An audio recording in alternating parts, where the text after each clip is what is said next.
वाद कशाला म्हणतात? कौरव पांडवांनी जे केलं त्याला वाद म्हणतात आणि कृष्ण अर्जुनांनी जे केलं त्याला संवाद म्हणतात.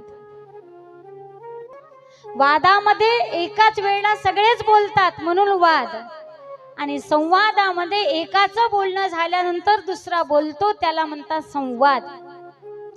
संवादामधून काहीतरी निष्पन्न होतं, वादामध्ये काहीच निष्पन्न होत नाही. दोन माऊल्या एसटीत बसल्या आणि चालल्या यवतमाळला.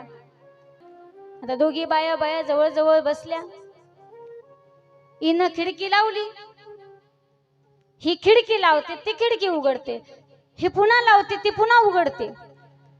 ती म्हणते लावू दे ना, खिडकी लावू दे. विचारलं का बरं? ती म्हणते गारठा सहन होत नाही, थंडी सहन होत नाही. ही म्हणते गरमी सहन होत नाही. ती म्हणते तुझ्या बापाच्या घरची गाडी आहे का? ही म्हणते तुझ्या बापाची आहे का? 3 स्टेशन पर्यंत दोघीचं भांडण सुरू.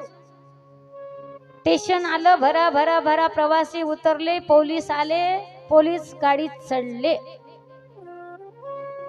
एवढ्यामध्ये पोलिसांना विचारलं बाई का भांडण करता, का वाद करता? हे म्हणते साहेब मला गारठ सहन होत नाही. ती म्हणते उगाडा सहन होत नाही. एवढ्यात कॉलेज कुमार एक वर्ग माग बसलं होतं. म्हटलं साहेब तुम्ही त्याच्या नादी लागू नका, इकडे आम्ही तुम्हाला सांगतोय. त्याच कॉलेज कुमारानं पोलिसाला बाजूला घेतलं.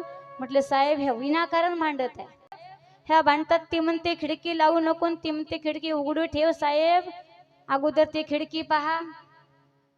पोलीस खिडकीच्या जवळ आलं तर खिडकीला काचच नाही. आता ज्या खिडकीला काचच नाही ती खिडकी उघडी ठेवली काय आणि लावली काय? आता हा वाद विनाकारण वाद आहे का नाही? याला वाद म्हणतात. ज्याच्यातून काही निष्पन्न होत नाही तो वाद, आणि ज्याच्यात काहीतरी निष्पन्न होतं तो आहे संवाद.